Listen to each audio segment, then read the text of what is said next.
আচ্ছা, আমরা আগের বিভিন্ন ভিডিওতে সেলের স্ট্রাকচার সম্পর্কে আলোচনা করেছি। Eukaryotic cell, prokaryotic cell, plant cell, animal cell নিয়ে। তারপরে সেলের মধ্যে আমরা সেল ওয়াল নিয়ে আলোচনা করেছি। আজকে আমরা প্লাজমা মেমব্রেন নিয়ে আলোচনা করব। প্লাজমা মেমব্রেনের মধ্যে যেটা সবচেয়ে ইম্পর্টেন্ট হচ্ছে, এক্সামে আসে, সেটা হচ্ছে ফ্লুইড মোজাইক মডেল।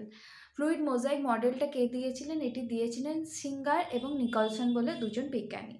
তাই it is given by Singer and Nicolson. তারা কি বলেছিলেন? না, তারা বলেছিলেন যে প্লাজমা মেমব্রেনটা কী নিয়ে তৈরি? প্রোটিন এবং ফসফোলিপিড নিয়ে তৈরি। প্রোটিন, ওপরে থাকে প্রোটিন, মাঝখানে থাকে ফসফোলিপিড বাইলেয়ার, দেন থাকে প্রোটিন, অর্থাৎ প্রোটিন, লিপিড, প্রোটিন নিয়ে তৈরি প্লাজমা মেমব্রেন। এই প্রোটিনগুলো কীরকম প্রকৃতি? এরা হচ্ছে আলফা গ্লোবিউলার প্রকৃতি। আলফা গ্লোবিউলার প্রকৃতির প্রোটিন। প্রোটিনকে আমরা দুই ভাগে ভাগ করতে পারি, এক্সট্রিনসিক প্রোটিন আর হচ্ছে ইন্ট্রিনসিক